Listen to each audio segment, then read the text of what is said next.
Fear versus love, which should a leader choose? Machiavelli's rules, is ruling through fear better than ruling through love? Let me start with a question that has haunted every person who has ever led anything. A team, a company, a family, a classroom, a country. The question is this: do you want them to love you, or do you want them to fear you? And before you answer, before you say the obvious, comfortable, socially acceptable answer, I want you to sit with the real version of this question. Because the real version is not about being liked versus being a tyrant. The real version is about something far more practical and far more important. It is about what actually works. When things get hard, when the stakes are real, when the pressure is at its highest, when you need people to show up, perform, sacrifice, follow, which force is actually more reliable? Which force holds when everything else starts to crack?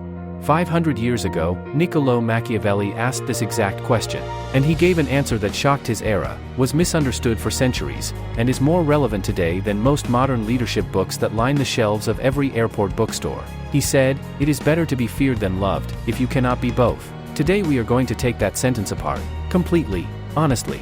We are going to understand what he actually meant, why he said it, where he was right, where the modern world has added nuance, and, most importantly, what this means for you as a leader right now. Not in theory, in practice. Let's begin. First, let's understand the world Machiavelli was writing in, because context is everything. It is 1513. Machiavelli is in Florence, a city in the middle of a continent that is in constant political upheaval. Territories change hands through war, through betrayal, through assassination. A prince who is too soft loses his kingdom and usually his life. A prince who is too brutal creates a population that conspires to overthrow him. And Machiavelli, who served as a senior diplomat and political official for years before being imprisoned and exiled, watched all of this firsthand. He didn't write The Prince as a philosophical exercise. He wrote it as a survival manual, based on what he had actually seen, based on what worked and what didn't. So when he wrote about fear and love, he wasn't writing about feelings. He wasn't writing about whether people liked their leader. He was writing about something far more fundamental: what makes people follow when following is hard. And his answer, based on everything he had witnessed, was this: love is conditional. Fear is reliable. Now let's examine that claim, because it is both more correct than we want to admit, and more incomplete than Machiavelli perhaps realized. Let's start with love, with what Machiavelli actually said about it, because most people who quote him skip this part entirely. He did not say love is worthless. He did not say being liked doesn't matter. What he said was far more specific and far more devastating. He said that love is maintained by a chain of obligation, and that men, being self-interested, will break that chain whenever their personal interest is threatened. In other words, people who follow you out of love will follow you as long as following you doesn't cost them too much. The moment your leadership requires them to sacrifice something they value, comfort, security, status, money, convenience, the bond of love is tested. And Machiavelli's observation was that this bond, when tested severely enough, breaks with alarming frequency. Think about this in your own experience. How many times have you seen a leader who was universally beloved, popular, charismatic, warm, the kind of person everyone genuinely liked, completely fail to hold their team together when things got difficult? The company hits a rough patch. The project falls behind.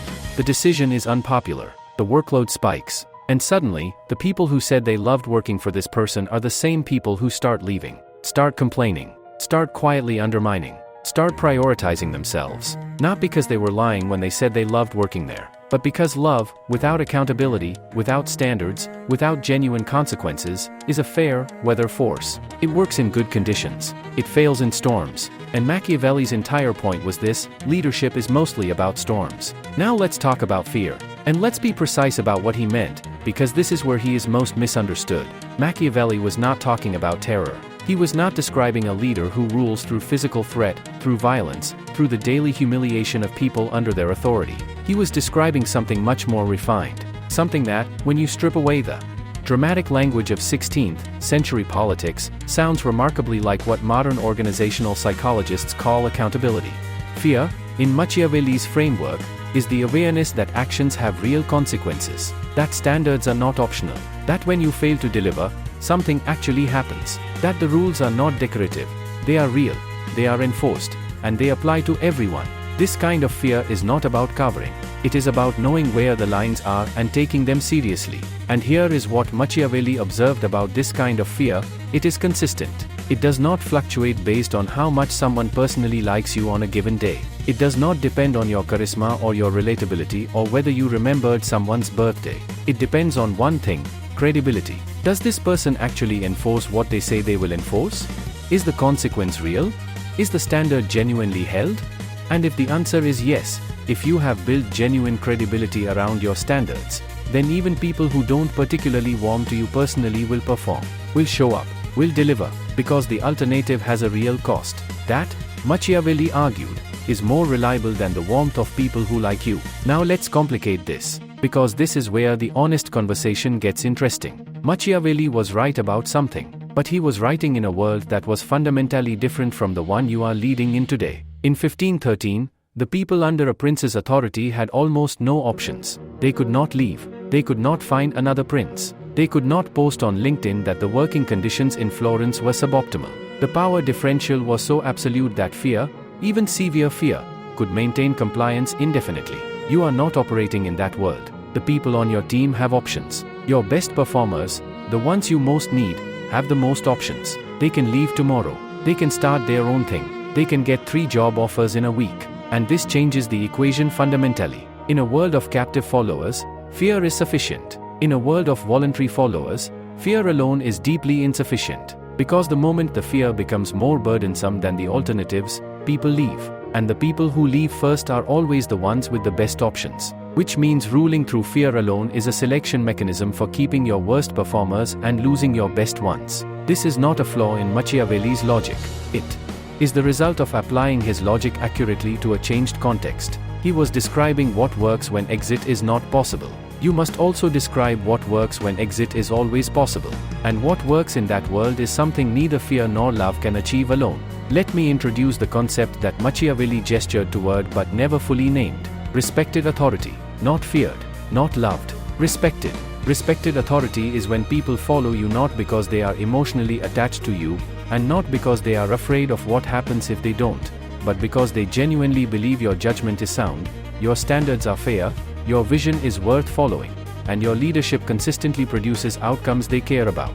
Respected authority is the synthesis, and it is built from specific elements of both fear and love, but is reducible to neither. From the fear side, respected authority inherits real consequences, consistent standards, credible enforcement, predictability. People know what is expected. People know what happens when it isn't delivered. And the knowledge is real, not aspirational. From the love side, respected authority inherits genuine care for the people being led, fairness, the sense that the leader's power is being exercised in service of something beyond the leader's own interest, and the emotional safety to bring problems forward without fear of being attacked for it. When you combine these, when your team knows that you genuinely care about their success and also knows that your standards are completely real, you have something that is more powerful than either fear or love in isolation. You have trust with teeth, and that is the most durable foundation for leadership that exists. Let me give you Machiavelli's rules, reinterpreted for the world you actually leading in.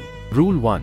Never sacrifice credibility for comfort. Machiavelli was ruthless about this. He wrote that a prince who makes promises he doesn't keep, who states consequences he doesn't deliver, who sets standards he doesn't enforce, that prince is building on sand. Because every time you say something will happen and it doesn't, every time you let a boundary slide, every time you announce a standard and then quietly abandon it, you are making a withdrawal from your credibility account. And credibility, once depleted, is extraordinarily expensive to rebuild. It takes one instance of failing to follow through to create doubt. And it takes 10 consistent instances of follow through to rebuild what that one failure destroyed. Your word must mean something. If you say this is the standard, it must be the standard. If you say this is the consequence, it must be the consequence. If you commit to something, you must deliver it, even when delivering it is painful, even when it would be so much easier to give someone a pass, even when the person in front of you is genuinely sympathetic. This is not about being heartless. This is about being a leader whose words carry weight, because a leader whose words carry weight creates order. And a leader whose words carry no weight, no matter how warmly liked, creates chaos. Rule 2. Make your love structural, not personal. Here is a nuance in Machiavelli that is almost always missed. When he warned against love as a leadership strategy, he was warning against a specific kind of love, personal love. The love that comes from charm, from personality, from the fact that people enjoy being around you. This kind of love is unreliable because it is fundamentally about you. It fluctuates with your energy. It depends on your continued effort to maintain it. It is transactional in ways nobody admits. But there is another kind of care, structural care. And this is not what Machiavelli warned against. Structural care means you build systems, cultures, and policies that genuinely serve the people under your leadership. You compensate fairly. You create paths for growth. You protect your team from arbitrary treatment. You make decisions transparently. You take accountability publicly for failures and give credit publicly for successes. This kind of care does not depend on your daily charisma.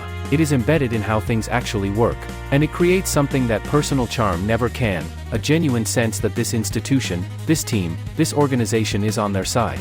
Machiavelli observed that princes who genuinely provided for the welfare of their people created populations that would defend them fiercely, not out of personal affection, but out of rational self-interest aligned with loyalty. The prince served them. They served the prince, not because they loved him like a friend, because they trusted him like a system. Build that. Make your care structural, and it will last through every personal bad day, every unpopular decision, every hard moment, because it doesn't depend on whether people like you today. Rule 3, the cruelest thing a leader can do is be unclear. Machiavelli was obsessed with clarity, with the leader who says exactly what they mean and means exactly what they say, and with good reason. Ambiguity is the enemy of every team, every organization, every relationship. When people don't know where the lines are, they constantly test them. When they don't know what the standard is, they default to their own comfort. When they don't know what the consequences of failure are, they don't take the risk of failure seriously. And leaders who are unclear, who give soft feedback, who hint at problems without naming them, who set vague expectations and then are privately disappointed when those expectations aren't met,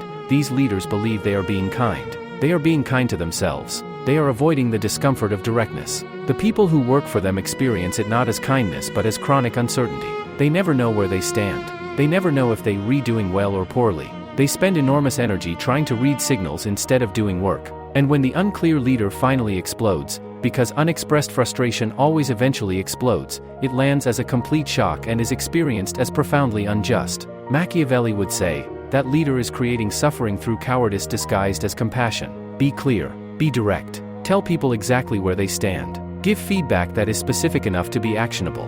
Name the problem before it becomes a crisis. Set expectations so clearly that there is no reasonable room for misunderstanding. This is not unkind. This is the deepest form of respect you can show another person, treating them as capable of handling the truth. Rule 4, show strength early. Show mercy repeatedly. One of Machiavelli's most tactical observations was about the sequence of how a leader establishes authority. He wrote that a new prince must move decisively in the early period of his rule, to establish clearly that his authority is real, that his standards are serious, and that the rules of the new order are not negotiable. This early decisiveness creates the foundation for everything that comes after.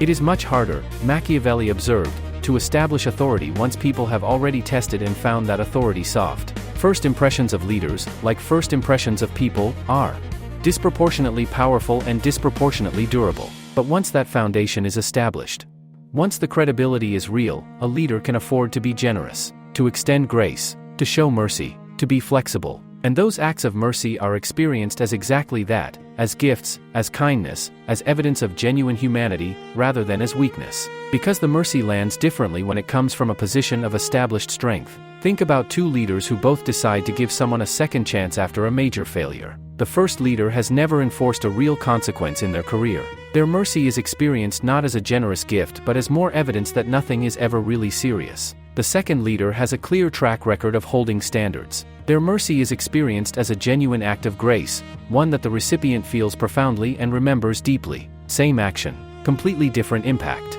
Because context, the credibility behind the mercy, determines everything.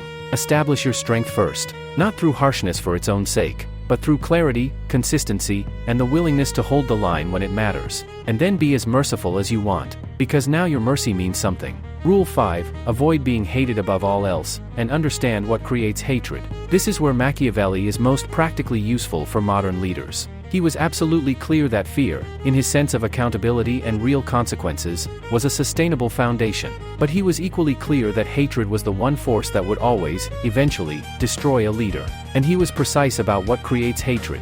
Not strictness, not high standards, not even demanding sacrifice. What creates hatred is the perception that the leader is acting against the interests of the people, that the leader's power is being used to serve the leader, not the mission, that the rules apply to the followers but not to the leader, that the sacrifice demanded of everyone else is not shared by the person demanding it. In modern terms, the boss who preaches sacrifice while flying business class, the manager who enforces punctuality while showing up late themselves, the leader who demands accountability from their team while never taking accountability for their own decisions. This is what Machiavelli called the prince who seizes the property and the wives of his subjects. And he said, correctly, that this, more than any cruelty of standard or strictness of consequence, is what creates the resentment that topples leaders. People will tolerate almost anything if they believe it is fair.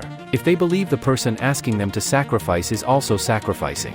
If they believe the standards they are held to are the same standards applied to everyone. And people will accept very little, even easy, reasonable things, if they believe the system is rigged. If they believe the rules exist to benefit those at the top at the expense of those below. So the practical rule is simple: hold yourself to every standard you hold others to. Take accountability publicly when you fail. Share the sacrifice openly when sacrifice is required. And make it unmistakably clear, through action, not words, that your power exists in service of the mission, not in service of yourself. Do this, and even your harshest decisions will be accepted as legitimate.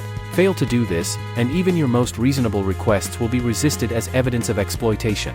Now let me give you the practical framework, the LEAD method, for applying everything we discussed. L. Lead with clarity, not charisma. Charisma is a gift, not a strategy. If you have it, use it, but never rely on it as the primary mechanism of your leadership. Because the day your charisma is low, the day you exhausted, or worried, or just having a bad month, charisma fails you. Clarity never fails. Clarity says, here is what we are trying to do, here is what I need from you, here is what success looks like, here is what happens when we fall short. Clarity is available to you on your best days and your worst days. It requires no performance and no natural gift. It requires only the discipline to think carefully and communicate precisely. Lead with clarity first. Let charisma be a bonus.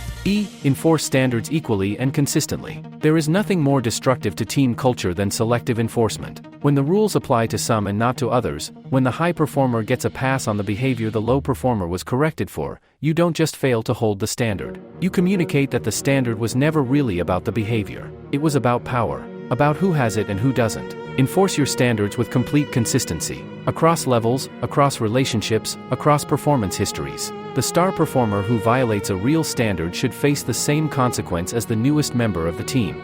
Nothing builds trust faster than people watching a leader enforce a rule against someone they clearly value. Because in that moment, they know the rule is real. Acknowledge and reward the right things publicly. Machiavelli understood the power of ceremony, of making visible what is valued. What you recognize publicly tells your team far more about what actually matters than any strategy document or mission statement. If you publicly recognize hustle, people will hustle. If you publicly recognize honesty, including the honesty of bringing you bad news early, people will bring you bad news early. If you publicly recognize the person who held a standard under pressure, people will hold standards under pressure. Be intentional about what you make visible, because visibility creates culture. And culture, once established, is the most powerful leadership force that exists. It operates even when you are not in the room.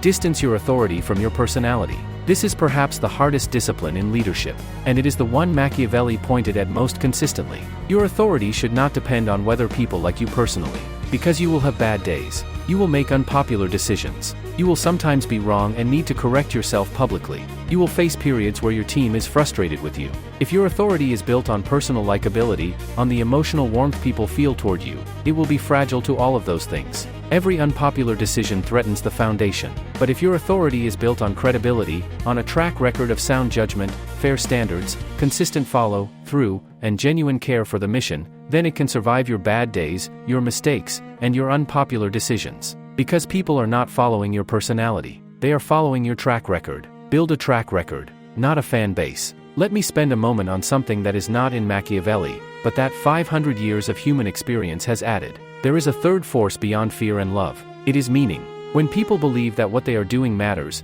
that it connects to something larger than their daily task, larger than the organization, larger than even their own careers, they access a level of motivation that neither fear nor love can reach. Fear makes people do the minimum required to avoid the consequence. Love makes people do what feels good, but meaning makes people do what is hard, what is costly, what requires sacrifice. The greatest leaders in history, the ones who moved people to do things that seemed impossible, they were not primarily feared, and they were not primarily loved. They offered meaning, a purpose that made the sacrifice feel worthwhile. And as a leader, this is available to you. In every domain. Not just for grand historical missions, but for teams, for families, for small organizations doing unglamorous work.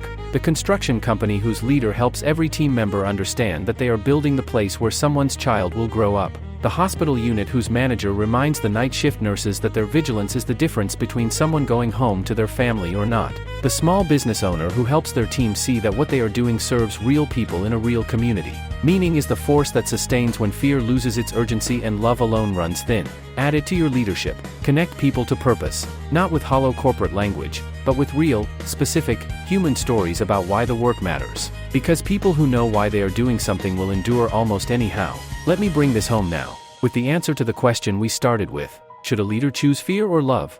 The honest answer, the Machiavellian answer, fully understood, is neither. Alone. Fear alone creates compliance without commitment. It produces the minimum. It repels your best people. It requires constant presence and constant escalation. And it creates the resentment that, sooner or later, always brings the walls down. Love alone creates warmth without structure. It produces a team that likes you but does not respect you. Standards erode. Accountability becomes a performance. And when the crisis comes, and in leadership, the crisis always comes, the love evaporates faster than you thought possible. But fear and love, in their best forms, are not opposites. They are complements. And the greatest leaders in every domain have always understood how to hold both. They hold standards that are real and consequences that are real. People know where the lines are. People take those lines seriously. That is the productive version of fear. And they genuinely care, structurally, demonstrably, consistently, for the people they lead. They protect them. They develop them. They see them as full human beings and not just as instruments of the mission. That is the sustainable version of love. Together, these create the thing that is rarer and more powerful than either. A team that performs at its highest level not because it has to, and not because it wants to please you, but because it believes in what it's doing and trusts the person leading it. That is the answer Machiavelli was pointing toward, even if he couldn't fully say it, even if the world he lived in didn't allow it to fully exist. He was not writing a manual for tyrants. He was writing a manual for realists, for people willing to look at what actually works rather than what sounds good. And what actually works, in your team, your family, your organization, your life, is this: be someone whose standards are real. Be someone whose care is genuine. Be someone whose word means something. Be someone whose authority is trusted because it has earned trust. Be feared in the right way. Be loved in the right way. And above everything, be respected. Because respect is what remains when the initial fear has faded and the initial love has been tested. Respect is what you leading on when the stakes are highest and the pressure is greatest. And respect is what no amount of charisma can manufacture and no amount of force can demand. It can only be built, slowly, consistently, through 1,000 small choices made correctly, when no one was watching and when it would have been so much easier to choose comfort instead. That is the leader Machiavelli was actually describing. 500 years later, still waiting to be understood. Now go build that.